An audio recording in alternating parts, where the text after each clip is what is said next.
श्रीगणेशाय नमः। अथ श्री मोहिनी कवचम्। भगवन् सर्वधर्मज्ञ सर्वागम विशारद कवचं देवतायास्तु कृपया कथय प्रभो। ब्रह्मोवाच शृणुदेव महाप्राज्ञ सर्वशास्त्रविशारद कवचं मोहिनी देव्या महासिद्धिकरं परं। मोहिनी मे शिरः पातु भालं नेत्रयुगं तथा भ्रुवौ च कामिनी रक्षेन् मुखं वागीश्वरी तथा श्रोत्रे मङ्गलरूपा च कण्ठं महिषमर्दिनी भुजौ सौन्दर्यनिलया हस्तौ रक्षेद् यशस्विनी सर्वदा नाभिदेशे तु कमला पातु चोदरं विजया हृदयं पातु कटिं सुरवरार्चिता करौ महालया रक्षेत्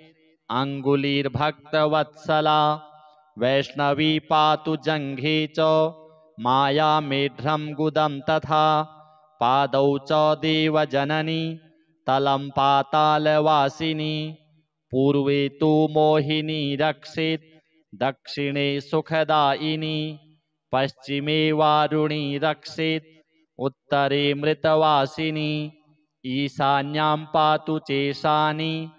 आग्नेयामग्निदेवता नैररित्यां खड्गधृग्देवी वायव्यां मृगवाहिनी ऊर्ध्वं ब्रह्माणि मे रक्षेत् अधस्ताद्वैष्णवी तथा अग्रतः पातु चेन्द्राणि वाराही पृष्ठतस्तथा कौबेरी चोत्तरे पातु दीक्षणे विष्णुवल्लभा इदं कवचमज्ञात्वा यो भजेन्मोहिनीं नरः वृथा श्रमो भवेत्तस्य न मन्त्रः सिद्धिदायकः भूर्जपत्रे समालिख्य कुङ्कुमादिकचन्दनैः शतमष्टोत्तरं जाप्यं स्वर्गस्थं धार्यते यदि कण्ठे वा दीक्षणे बाह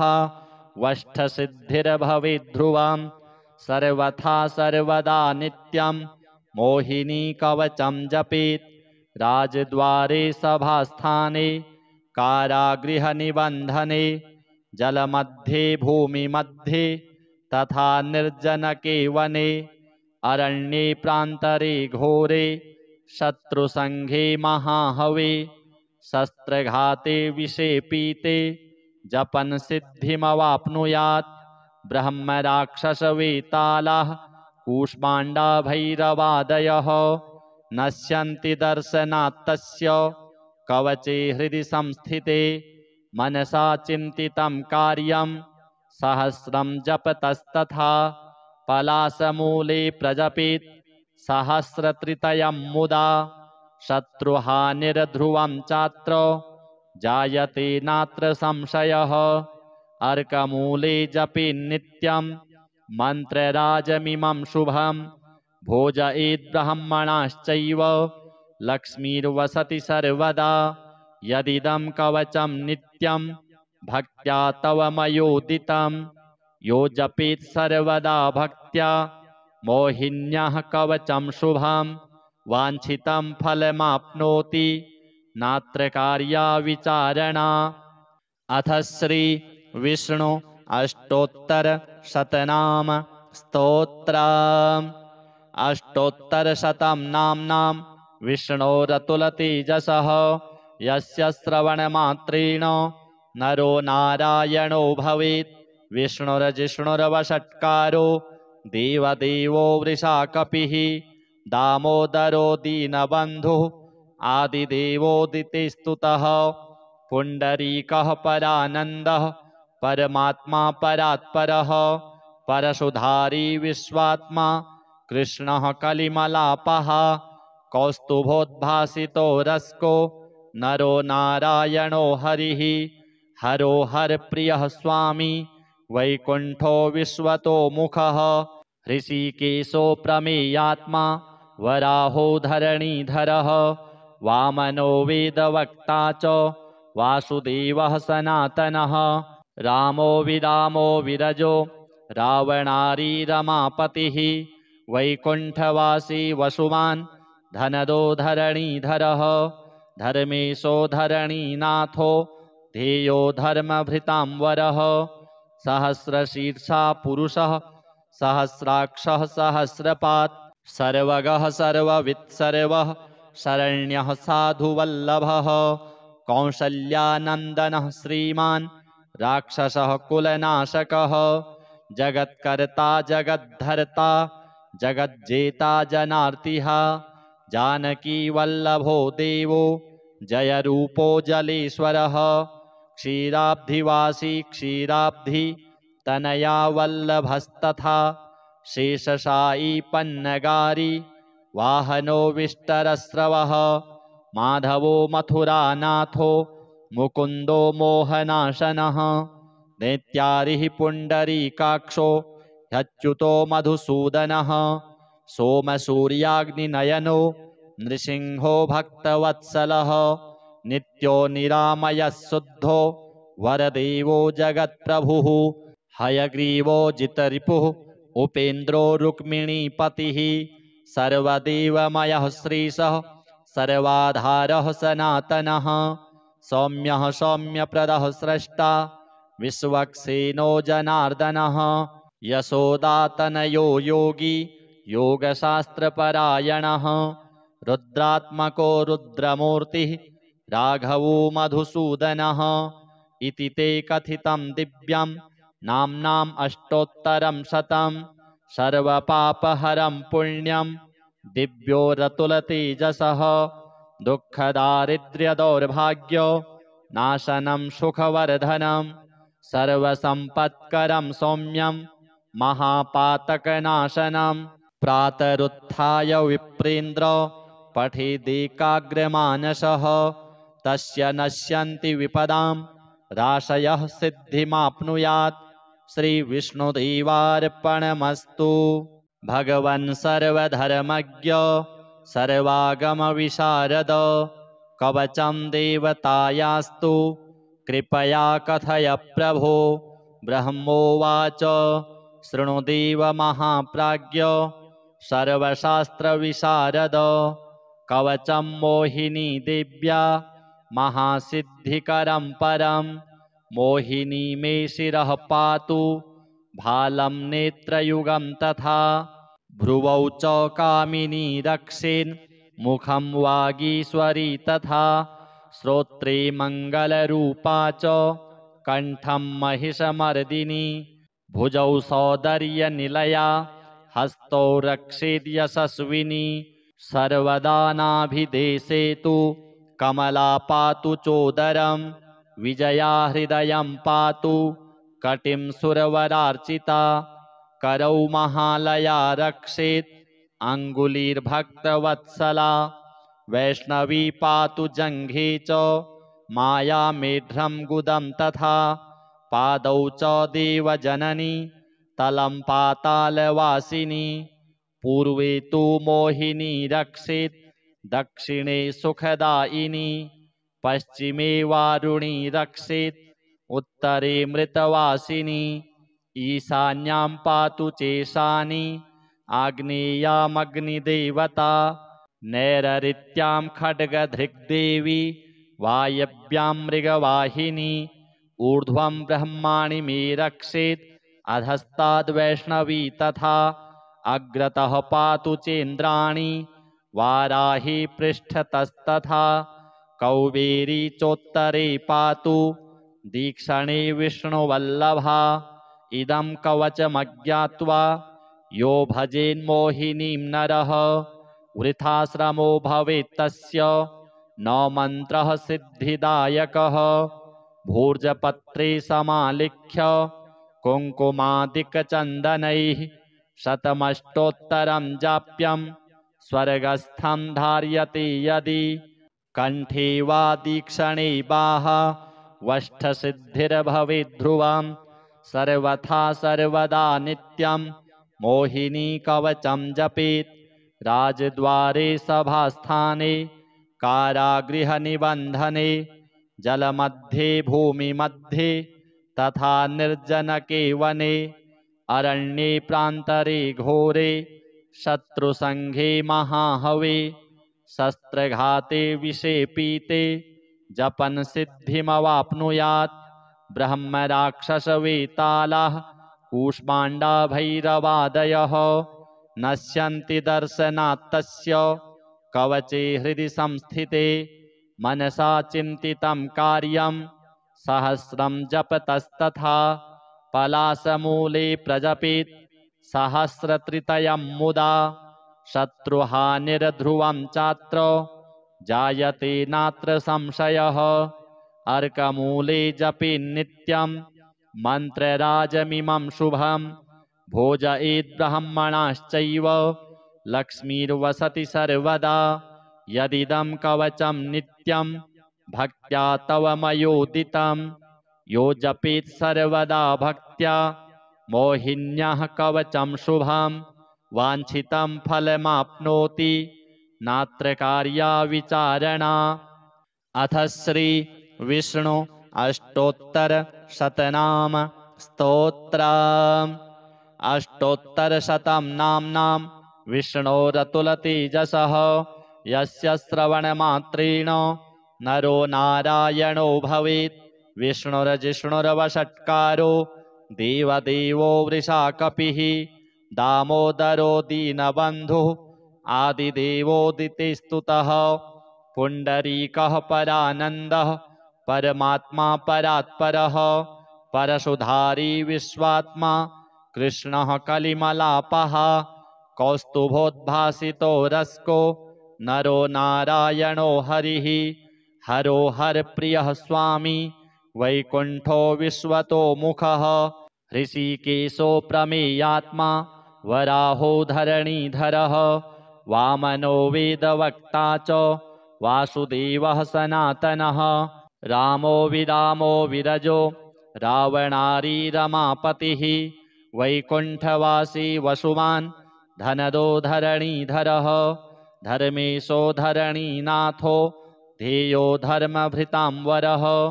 सहस्रशीर्षा पुरुषः सहस्राक्षः सहस्रपात् सर्वगः सर्ववित् सर्वः शरण्यः साधुवल्लभः कौसल्यानन्दनः श्रीमान् राक्षसः कुलनाशकः जगत्कर्ता जगद्धर्ता जगज्जेता जनार्तिः जानकीवल्लभो देवो जयरूपो जलेश्वरः क्षीराब्धिवासी क्षीराब्धि तनया वल्लभस्तथा शेषशायी पन्नगारी वाहनो विष्टरस्रवः माधवो मथुरानाथो मुकुन्दो मोहनाशनः दैत्यारिः पुण्डरीकाक्षो ह्यच्युतो मधुसूदनः सोमसूर्याग्निनयनो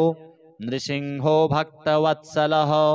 नित्यो निरामयः शुद्धो वरदेवो जगत्प्रभुः हयग्रीवो जितरिपुः उपेन्द्रो रुक्मिणीपतिः सर्वदेवमयः श्रीशः सर्वाधारः सनातनः सौम्यः सौम्यप्रदः स्रष्टा विश्वक्सेनो जनार्दनः यशोदातनयो योगी योगशास्त्रपरायणः रुद्रात्मको रुद्रमूर्तिः राघवो मधुसूदनः इति ते कथितं दिव्यं नाम्नाम् अष्टोत्तरं शतं सर्वपापहरं पुण्यं दिव्यो रतुलतेजसः दुःखदारिद्र्यदौर्भाग्यो नाशनं सुखवर्धनं सर्वसम्पत्करं सौम्यं महापातकनाशनं प्रातरुत्थाय विप्रेन्द्र पठेदेकाग्रमानसः तस्य नश्यन्ति विपदां राशयः सिद्धिमाप्नुयात्। श्रीविष्णुदेवार्पणमस्तु। भगवन् सर्वधर्मज्ञ सर्वागमविशारद कवचं देवतायास्तु कृपया कथय प्रभो। ब्रह्मोवाच शृणुदेव महाप्राज्ञ सर्वशास्त्रविशारद कवचं मोहिनी देव्या महासिद्धिकरं परं मोहिनी मे शिरः पातु भालं नेत्रयुगं तथा भ्रुवौ च कामिनी रक्षेन् मुखं वागीश्वरी तथा श्रोत्रे मङ्गलरूपा च कण्ठं महिषमर्दिनी भुजौ सौन्दर्यनिलया हस्तौ रक्षेद्यशस्विनी सर्वदा नाभिदेशे तु कमला पातु चोदरं विजया हृदयं पातु कटिं सुरवरार्चिता करौ महालया रक्षेत् अङ्गुलीर्भक्तवत्सला वैष्णवी पातु जङ्घे च मायामेढ्रं गुदं तथा पादौ च देवजननी तलं पातालवासिनी पूर्वे तु मोहिनी रक्षेत् दक्षिणे सुखदायिनी पश्चिमे वारुणी रक्षेत् उत्तरे मृतवासिनी ईशान्यां पातु चेशानी आग्नेयामग्निदेवता नैररित्यां खड्गधृग्देवी वायव्यां मृगवाहिनी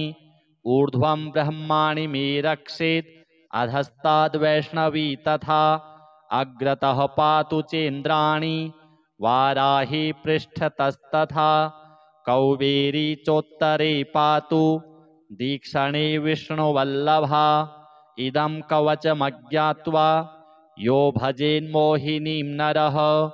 वृथाश्रमो भवेत्तस्य न मन्त्रः सिद्धिदायकः भूर्जपत्रे समालिख्य कुङ्कुमादिकचन्दनैः शतमष्टोत्तरं जाप्यं स्वर्गस्थं धार्यते यदि कण्ठे वा दीक्षणे बाह वष्ठसिद्धिर्भवेद्ध्रुवं सर्वथा सर्वदा नित्यं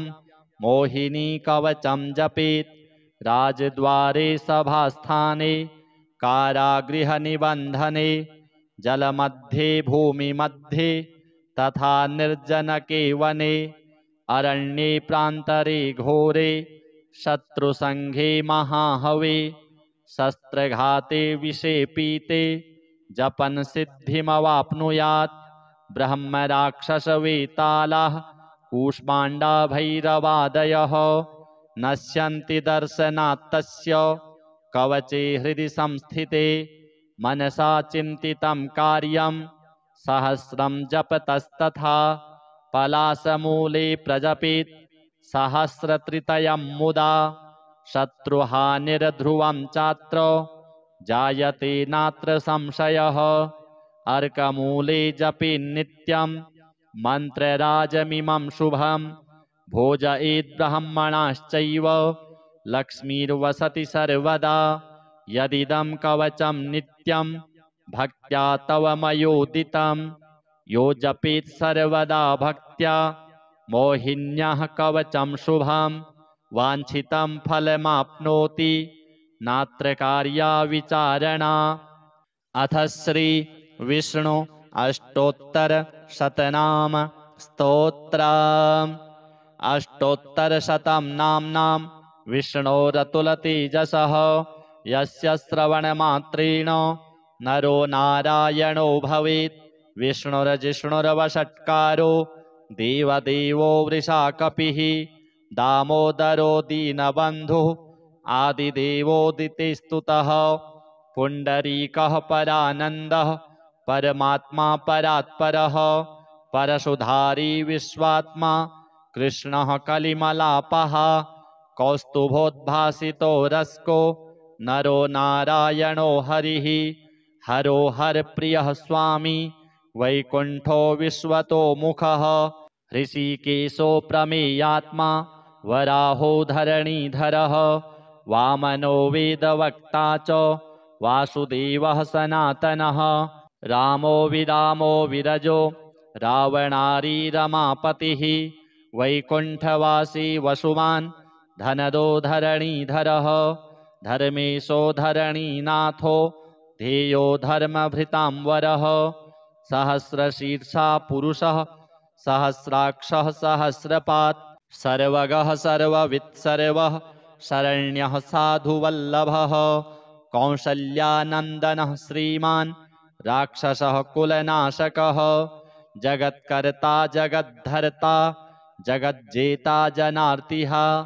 जानकीवल्लभो देवो जयरूपो जलेश्वरः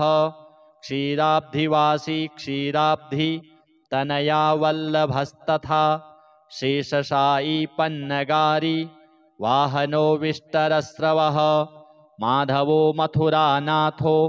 मुकुन्दो मोहनाशनः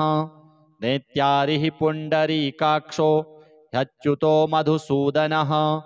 सोमसूर्याग्निनयनो नृसिंहो भक्तवत्सलः नित्यो निरामयः शुद्धो वरदेवो जगत्प्रभुः हयग्रीवो जितरिपुः उपेन्द्रो रुक्मिणीपतिः सर्वदेवमयः श्रीशः सर्वाधारः सनातनः सौम्यः सौम्यप्रदः स्रष्टा विश्वक्सेनो जनार्दनः यशोदातनयो योगी योगशास्त्रपरायणः रुद्रात्मको रुद्रमूर्तिः राघवो मधुसूदनः इति ते कथितं दिव्यं नाम्नाम् अष्टोत्तरं शतं सर्वपापहरं पुण्यं दिव्यो रतुलतेजसः दुःखदारिद्र्यदौर्भाग्यो नाशनं सुखवर्धनं सर्वसम्पत्करं सौम्यं महापातकनाशनं प्रातरुत्थाय विप्रेन्द्र पठेदेकाग्रमानसः तस्य नश्यन्ति विपदां राशयः सिद्धिमाप्नुयात् श्रीविष्णुदेवार्पणमस्तु। भगवन् सर्वधर्मज्ञ सर्वागमविशारद कवचं देवतायास्तु कृपया कथय प्रभो। ब्रह्मोवाच शृणुदेव महाप्राज्ञ सर्वशास्त्रविशारद कवचं मोहिनी देव्या महासिद्धिकरं परं मोहिनी मे शिरः पातु भालं नेत्रयुगं तथा भ्रुवौ च कामिनी रक्षेन् मुखं वागीश्वरी तथा श्रोत्रे मङ्गलरूपा च कण्ठं महिषमर्दिनी भुजौ सौदर्यनिलया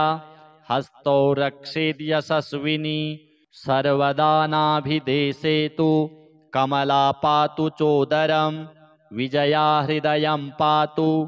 कटिं सुरवरार्चिता करौ महालया रक्षेत् अङ्गुलीर्भक्तवत्सला वैष्णवी पातु जङ्घे च मायामेढ्रं गुदं तथा पादौ च देवजननी तलं पातालवासिनी पूर्वे तु मोहिनी रक्षेत् दक्षिणे सुखदायिनी पश्चिमे वारुणी रक्षेत् उत्तरे मृतवासिनी ईशान्यां पातु चेशानी आग्नेयामग्निदेवता नैररित्यां खड्गधृग्देवी वायव्यां मृगवाहिनी ऊर्ध्वं ब्रह्माणि मे रक्षेत् अधस्ताद्वैष्णवी तथा अग्रतः पातु चेन्द्राणि वाराही पृष्ठतस्तथा कौबेरी चोत्तरे पातु दीक्षणे विष्णुवल्लभा इदं कवचमज्ञात्वा यो भजेन्मोहिनीं नरः वृथाश्रमो भवेत् तस्य न मन्त्रः सिद्धिदायकः भूर्जपत्रे समालिख्य कुङ्कुमादिकचन्दनैः शतमष्टोत्तरं जाप्यं स्वर्गस्थं धार्यते यदि कण्ठे वा दीक्षणे बाहा वष्ठसिद्धिर्भवेद्ध्रुवं सर्वथा सर्वदा नित्यं मोहिनी कवचं जपेत् राजद्वारे सभास्थाने कारागृहनिबन्धने जलमध्ये भूमिमध्ये तथा निर्जनके वने अरण्ये प्रान्तरे घोरे शत्रुसङ्घे महाहवे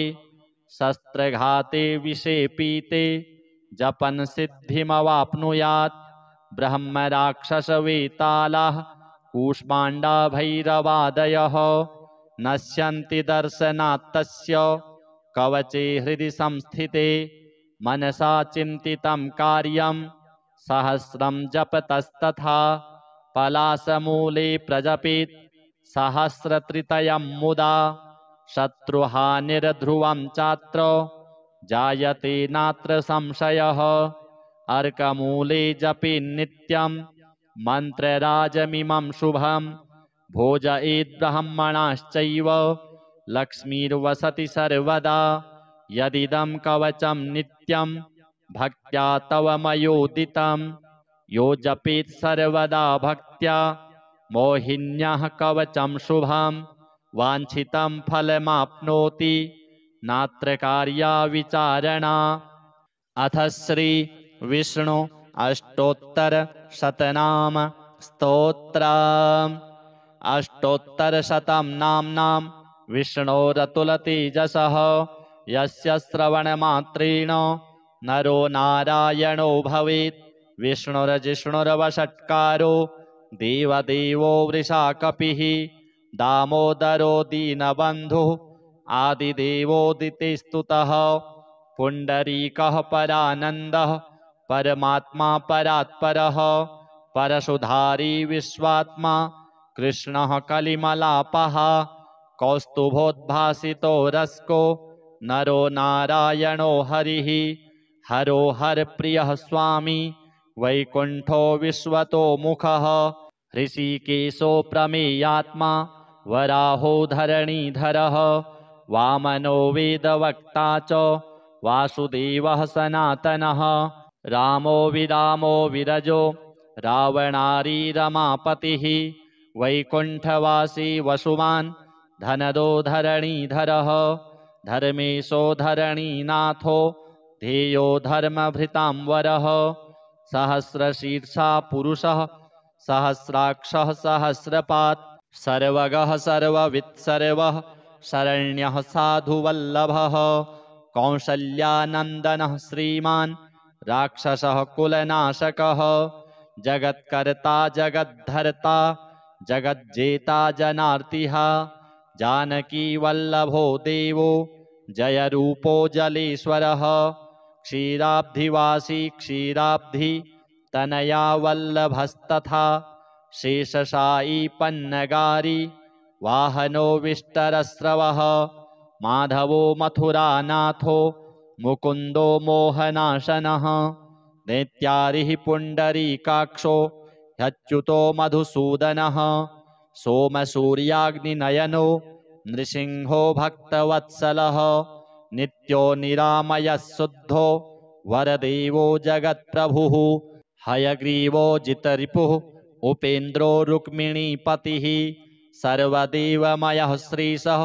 सर्वाधारः सनातनः सौम्यः सौम्यप्रदः स्रष्टा विश्वक्सेनो जनार्दनः यशोदातनयो योगी योगशास्त्रपरायणः रुद्रात्मको रुद्रमूर्तिः राघवो मधुसूदनः इति ते कथितं दिव्यं नाम्नाम् अष्टोत्तरं शतं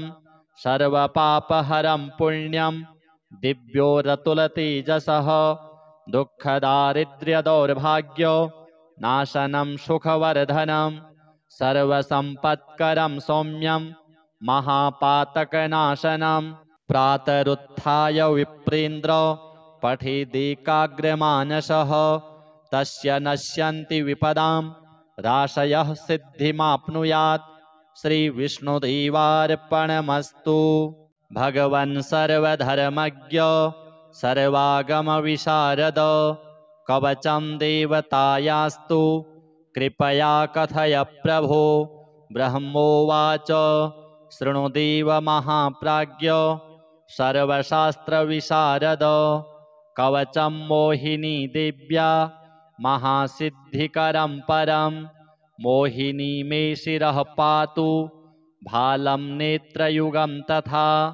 भ्रुवौ च कामिनी रक्षेन् मुखं वागीश्वरी तथा श्रोत्रे मङ्गलरूपा च कण्ठं महिषमर्दिनी भुजौ सौदर्यनिलया हस्तौ रक्षेद्यशस्विनी सर्वदा नाभिदेशे तु कमला पातु चोदरं विजया हृदयं पातु कटिं सुरवरार्चिता करौ महालया रक्षेत् अङ्गुलीर्भक्तवत्सला वैष्णवी पातु जङ्घे च मायामेढ्रं गुदं तथा पादौ च देवजननी तलं पातालवासिनी पूर्वे तु मोहिनी रक्षेत् दक्षिणे सुखदायिनी पश्चिमे वारुणी रक्षेत् उत्तरे मृतवासिनी ईशान्यां पातु चेशानी आग्नेयामग्निदेवता नैररित्यां खड्गधृग्देवी वायव्यां मृगवाहिनी ऊर्ध्वं ब्रह्माणि मे रक्षेत् अधस्ताद्वैष्णवी तथा अग्रतः पातु चेन्द्राणि वाराही पृष्ठतस्तथा कौबेरी चोत्तरे पातु दीक्षणे विष्णुवल्लभा इदं कवचमज्ञात्वा यो भजेन्मोहिनीं नरः वृथाश्रमो भवेत् तस्य न मन्त्रः सिद्धिदायकः भूर्जपत्रे समालिख्य कुङ्कुमादिकचन्दनैः शतमष्टोत्तरं जाप्यं स्वर्गस्थं धार्यते यदि कण्ठे वा दीक्षणे बाह वष्ठसिद्धिर्भवेत् ध्रुवं सर्वथा सर्वदा नित्यं मोहिनी कवचं जपेत् राजद्वारे सभास्थाने कारागृहनिबन्धने जलमध्ये भूमिमध्ये तथा निर्जनके वने अरण्ये प्रान्तरे घोरे शत्रुसङ्घे महाहवे शस्त्रघाते विषे पीते जपन् सिद्धिमवाप्नुयात् ब्रह्मराक्षसवेतालाः कूष्माण्डा भैरवादयः नश्यन्ति दर्शनात् तस्य कवचे हृदि संस्थिते मनसा चिन्तितं कार्यं सहस्रं जपतस्तथा पलाशमूले प्रजपेत् सहस्रत्रितयं मुदा शत्रुहानिर्ध्रुवं चात्र जायते नात्र संशयः अर्कमूले जपेन्नित्यं मन्त्रराजमिमं शुभं भोजयेत् ब्राह्मणाश्चैव लक्ष्मीर्वसति सर्वदा यदिदं कवचं नित्यं भक्त्या तव मयोदितं यो जपेत् सर्वदा भक्त्या मोहिन्याः कवचं शुभं वाञ्छितं फलमाप्नोति नात्र कार्या विचारणा। अथ श्री विष्णु अष्टोत्तरशतनाम स्तोत्रम्। अष्टोत्तरशतं नाम्नां विष्णोरतुलतेजसः यस्य श्रवणमात्रेण नरो नारायणो भवेत् विष्णुर्जिष्णुर्वषट्कारो देवदेवो वृषाकपिः दामोदरो दीनबन्धुः आदिदेवोदितिस्तुतः पुण्डरीकः परानन्दः परमात्मा परात्परः परशुधारी विश्वात्मा कृष्णः कलिमलापः कौस्तुभोद्भासितो रस्को नरो नारायणो हरिः हरो हरप्रियः स्वामी वैकुण्ठो विश्वतो मुखः ऋषिकेशो प्रमेयात्मा वराहो धरणीधरः वामनो वेदवक्ता च वासुदेवः सनातनः रामो विरामो विरजो रावणारी रमापतिः वैकुण्ठवासी वसुमान् धनदो धरणीधरः धर्मेशो धरणीनाथो ध्येयो धर्मभृतांवरः सहस्रशीर्षा पुरुषः सहस्राक्षः सहस्रपात् सर्वगः सर्ववित् सर्वः शरण्यः साधुवल्लभः कौसल्यानन्दनः श्रीमान् राक्षसः कुलनाशकः जगत्कर्ता जगद्धर्ता जगज्जेता जनार्तिः जानकी वल्लभो देवो जयरूपो जलेश्वरः क्षीराब्धिवासी क्षीराब्धि तनया वल्लभस्तथा शेषशायी पन्नगारी वाहनो विष्टरस्रवः माधवो मथुरानाथो मुकुन्दो मोहनाशनः दैत्यारिः पुण्डरीकाक्षो ह्यच्युतो मधुसूदनः सोमसूर्याग्निनयनो नृसिंहो भक्तवत्सलः नित्यो निरामयः शुद्धो वरदेवो जगत्प्रभुः हयग्रीवो जितरिपुः उपेन्द्रो रुक्मिणीपतिः सर्वदेवमयः श्रीशः सर्वाधारः सनातनः सौम्यः सौम्यप्रदः स्रष्टा विश्वक्सेनो जनार्दनः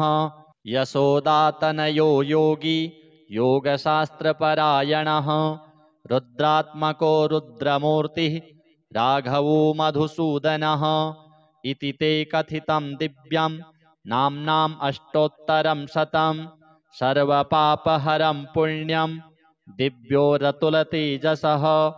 दुःखदारिद्र्यदौर्भाग्यो नाशनं सुखवर्धनं सर्वसम्पत्करं सौम्यं महापातकनाशनं प्रातरुत्थाय विप्रेन्द्र पठेदेकाग्रमानसः तस्य नश्यन्ति विपदां राशयः सिद्धिमाप्नुयात् श्रीविष्णुदेवार्पणमस्तु। भगवन् सर्वधर्मज्ञ सर्वागमविशारद कवचं देवतायास्तु कृपया कथय प्रभो। ब्रह्मोवाच शृणुदेव महाप्राज्ञ सर्वशास्त्रविशारद कवचं मोहिनी देव्या महासिद्धिकरं परं मोहिनी मे शिरः पातु भालं नेत्रयुगं तथा भ्रुवौ च कामिनी रक्षेन् मुखं वागीश्वरी तथा श्रोत्रे मङ्गलरूपा च कण्ठं महिषमर्दिनी भुजौ सौदर्यनिलया हस्तौ रक्षेद् यशस्विनी सर्वदा नाभिदेशे तु कमला पातु चोदरं विजया हृदयं पातु कटिं सुरवरार्चिता करौ महालया रक्षेत् अङ्गुलीर्भक्तवत्सला वैष्णवी पातु जङ्घे च मायामेढ्रं गुदं तथा पादौ च देवजननी तलं पातालवासिनी पूर्वे तु मोहिनी रक्षेत् दक्षिणे सुखदायिनी पश्चिमे वारुणी रक्षेत् उत्तरे मृतवासिनी ईशान्यां पातु चेशानी आग्नेयामग्निदेवता नैररित्यां खड्गधृग्देवी वायव्यां मृगवाहिनी ऊर्ध्वं ब्रह्माणि मे रक्षेत् अधस्ताद्वैष्णवी तथा अग्रतः पातु चेन्द्राणि वाराही पृष्ठतस्तथा कौबेरी चोत्तरे पातु दीक्षणे विष्णुवल्लभा इदं कवचमज्ञात्वा यो भजेन्मोहिनीं नरः वृथाश्रमो भवेत् तस्य न मन्त्रः सिद्धिदायकः भूर्जपत्रे समालिख्य कुङ्कुमादिकचन्दनैः शतमष्टोत्तरं जाप्यं स्वर्गस्थं धार्यते यदि कण्ठे वा दीक्षणे बाहा वष्ठसिद्धिर्भवेद्ध्रुवं सर्वथा सर्वदा नित्यं मोहिनी कवचं जपेत् राजद्वारे सभास्थाने कारागृहनिबन्धने जलमध्ये भूमिमध्ये तथा निर्जनके वने अरण्ये प्रान्तरे घोरे शत्रुसङ्घे महाहवे शस्त्रघाते विषे पीते जपन् सिद्धिमवाप्नुयात् ब्रह्मराक्षसवेतालाः कूष्माण्डा भैरवादयः नश्यन्ति दर्शनात् तस्य कवचे हृदि संस्थिते मनसा चिन्तितं कार्यं सहस्रं जपतस्तथा पलाशमूले प्रजपेत् सहस्रत्रितयं मुदा शत्रुहानिर्ध्रुवं चात्र जायते नात्र संशयः अर्कमूले जपेन्नित्यं मन्त्रराजमिमं शुभं भोजयेद्ब्रह्मणाश्चैव लक्ष्मीर्वसति सर्वदा यदिदं कवचं नित्यं भक्त्या तव मयोदितं यो जपेत् सर्वदा भक्त्या मोहिन्याः कवचं शुभं वाञ्छितं फलमाप्नोति नात्र कार्या विचारणा। अथ श्री विष्णु अष्टोत्तर शतनाम स्तोत्रम्। अष्टोत्तरशतं नाम्नां विष्णोरतुलतेजसः यस्य श्रवणमात्रेण नरो नारायणो भवेत्। विष्णुर्जिष्णुर्वषट्कारो देवदेवो वृषाकपिः दामोदरो दीनबन्धुः आदिदेवोदितिस्तुतः पुण्डरीकः परानन्दः परमात्मा परात्परः परशुधारी विश्वात्मा कृष्णः कलिमलापः कौस्तुभोद्भासितो रस्को नरो नारायणो हरिः हरो हरप्रियः स्वामी वैकुण्ठो विश्वतो मुखः ऋषिकेशो प्रमेयात्मा वराहो धरणीधरः वामनो वेदवक्ता च वासुदेवः सनातनः रामो विरामो विरजो रावणारी रमापतिः वैकुण्ठवासी वसुमान् धनदो धरणीधरः धर्मेशो धरणीनाथो ध्येयो धर्मभृतांवरः सहस्रशीर्षा पुरुषः सहस्राक्षः सहस्रपात् सर्वगः सर्ववित्सर्वः शरण्यः साधुवल्लभः कौसल्यानन्दनः श्रीमान् राक्षसः कुलनाशकः जगत्कर्ता जगद्धर्ता जगज्जेता जनार्तिः जानकीवल्लभो देवो जयरूपो जलेश्वरः क्षीराब्धिवासी क्षीराब्धि तनया वल्लभस्तथा शेषशायी पन्नगारी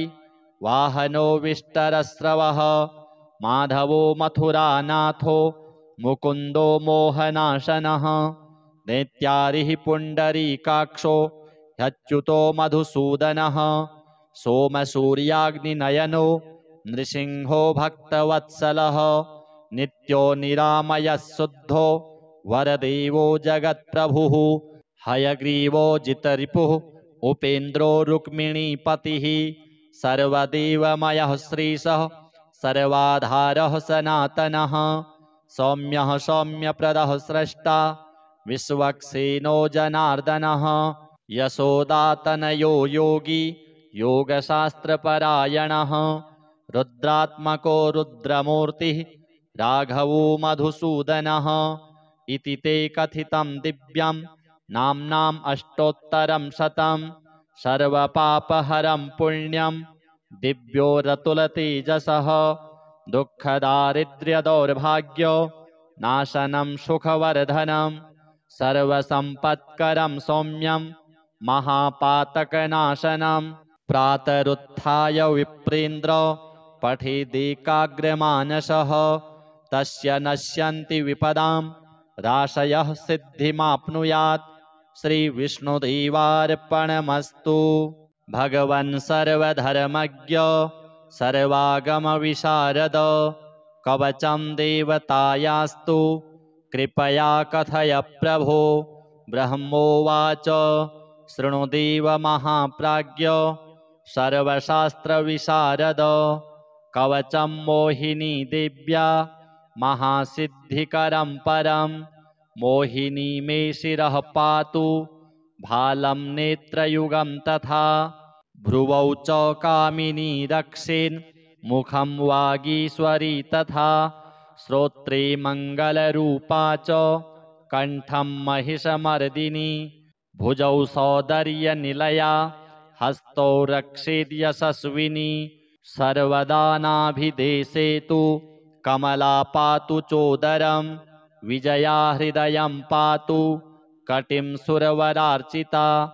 करौ महालया रक्षेत्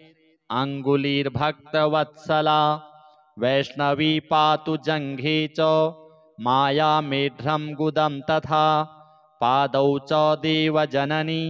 तलं पातालवासिनी पूर्वे तु मोहिनी रक्षेत् दक्षिणे सुखदायिनी पश्चिमे वारुणी रक्षेत् उत्तरे मृतवासिनी ईशान्यां पातु चेशानी आग्नेयामग्निदेवता नैररित्यां खड्गधृग्देवी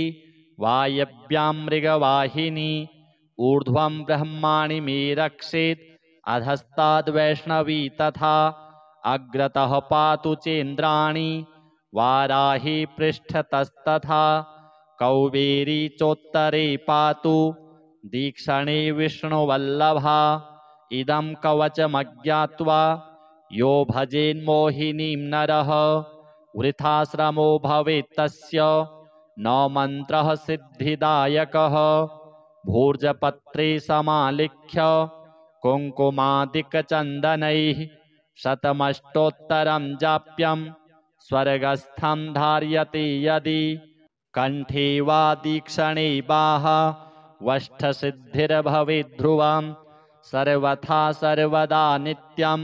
मोहिनी कवचं जपेत् राजद्वारे सभास्थाने कारागृहनिबन्धने जलमध्ये भूमिमध्ये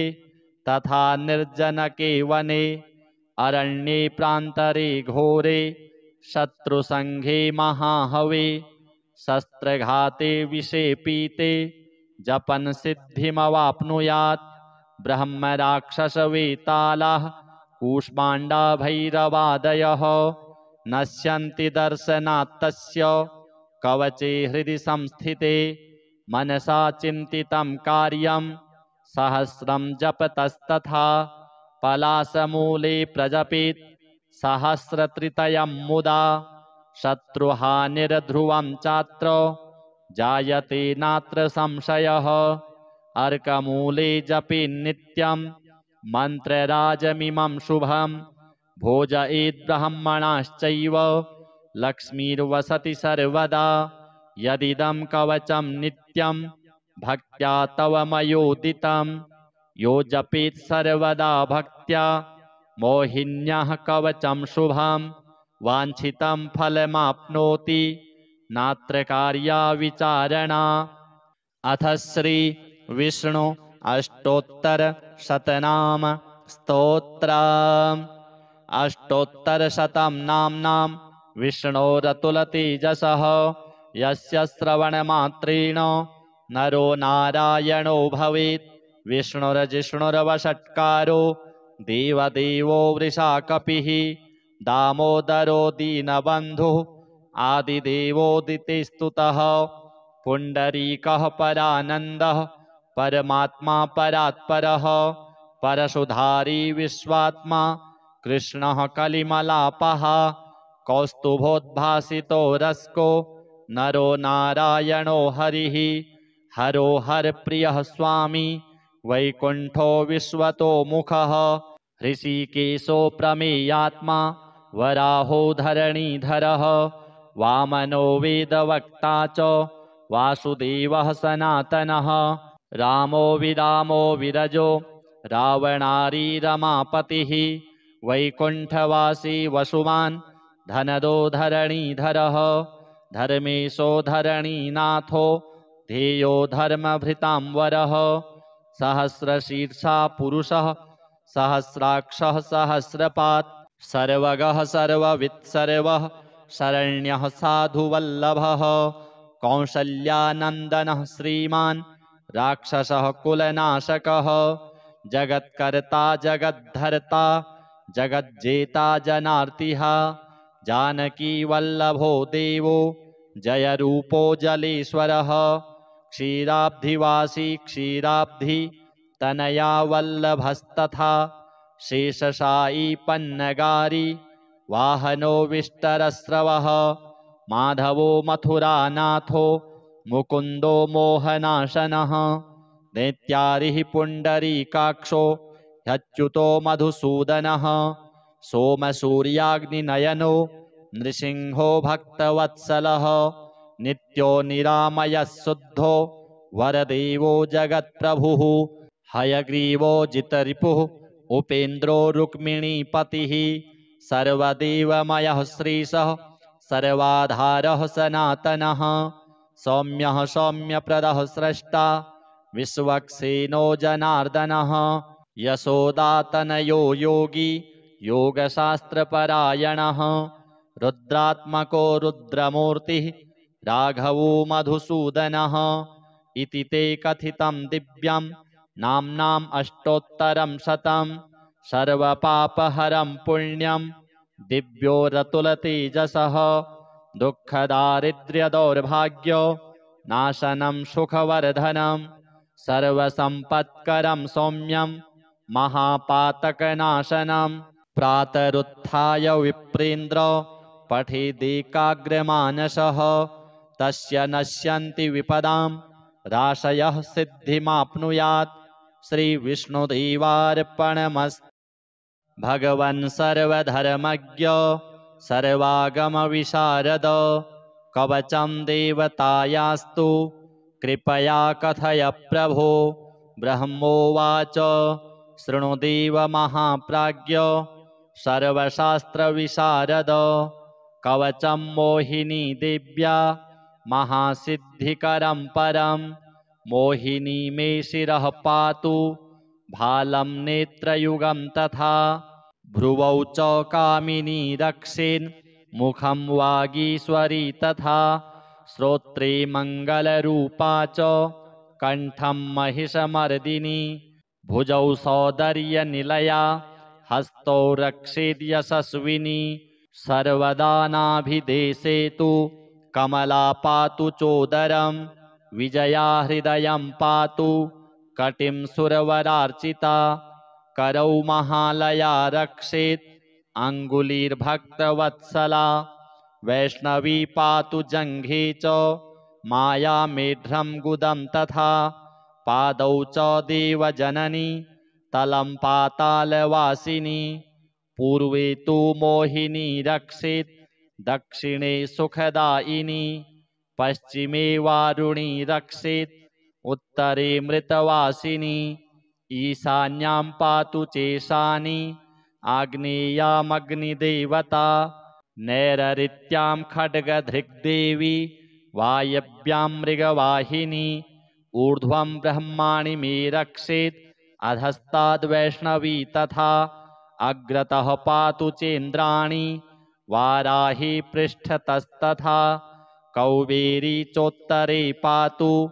दीक्षणे विष्णुवल्लभा इदं कवचमज्ञात्वा यो भजेन्मोहिनीं नरः वृथाश्रमो भवेत् तस्य न मन्त्रः सिद्धिदायकः भूर्जपत्रे समालिख्य कुङ्कुमादिकचन्दनैः शतमष्टोत्तरं जाप्यं स्वर्गस्थं धार्यते यदि कण्ठे वा दीक्षणे बाहा वष्ठसिद्धिर्भवेद्ध्रुवं सर्वथा सर्वदा नित्यं मोहिनी कवचं जपेत् राजद्वारे सभास्थाने कारागृहनिबन्धने जलमध्ये भूमिमध्ये तथा निर्जनके वने अरण्ये प्रान्तरे घोरे शत्रुसङ्घे महाहवे शस्त्रघाते विषे पीते जपन् सिद्धिमवाप्नुयात् ब्रह्मराक्षसवेतालाः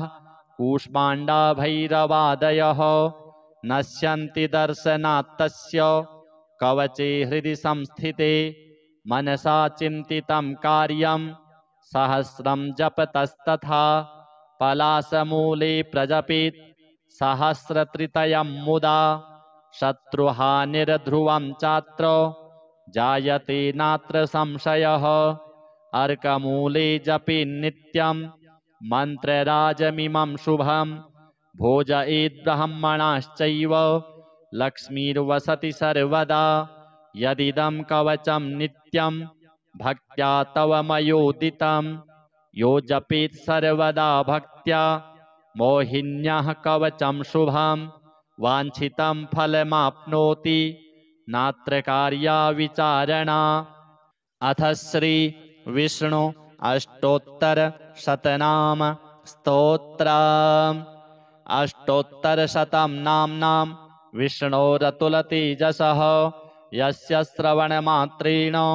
नरो नारायणो भवेत् विष्णुर्जिष्णुर्वषट्कारो देवदेवो वृषाकपिः दामोदरो दीनबन्धुः आदिदेवोदितिस्तुतः पुण्डरीकः परानन्दः परमात्मा परात्परः परशुधारी विश्वात्मा कृष्णः कलिमलापः कौस्तुभोद्भासितो रस्को नरो नारायणो हरिः हरो हरप्रियः स्वामी वैकुण्ठो विश्वतो मुखः ऋषिकेशो प्रमेयात्मा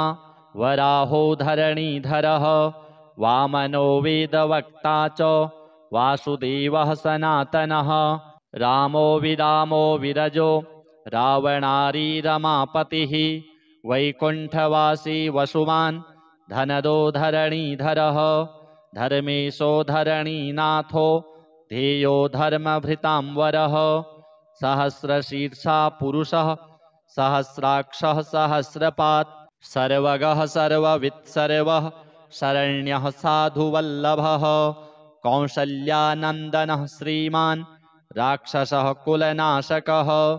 जगत्कर्ता जगद्धर्ता जगज्जेता जनार्तिः जानकी वल्लभो देवो जयरूपो जलेश्वरः क्षीराब्धिवासी क्षीराब्धि तनया वल्लभस्तथा शेषशायी पन्नगारी वाहनो विष्टरस्रवः माधवो मथुरानाथो मुकुन्दो मोहनाशनः दैत्यारिः पुण्डरीकाक्षो ह्यच्युतो मधुसूदनः सोमसूर्याग्निनयनो नृसिंहो भक्तवत्सलः नित्यो निरामयः शुद्धो वरदेवो जगत्प्रभुः हयग्रीवो जितरिपुः उपेन्द्रो रुक्मिणीपतिः सर्वदेवमयः श्रीशः सर्वाधारः सनातनः सौम्यः सौम्यप्रदः स्रष्टा विश्वक्सेनो जनार्दनः यशोदातनयो योगी योगशास्त्रपरायणः रुद्रात्मको रुद्रमूर्तिः राघवो मधुसूदनः इति ते कथितं दिव्यं नाम्नाम् अष्टोत्तरं शतं सर्वपापहरं पुण्यं दिव्यो रतुलतेजसः दुःखदारिद्र्यदौर्भाग्यो नाशनं सुखवर्धनं सर्वसम्पत्करं सौम्यं महापातकनाशनं प्रातरुत्थाय विप्रेन्द्र पठेदेकाग्रमानसः तस्य नश्यन्ति विपदां राशयः सिद्धिमाप्नुयात् श्रीविष्णुदेवार्पणमस्तु।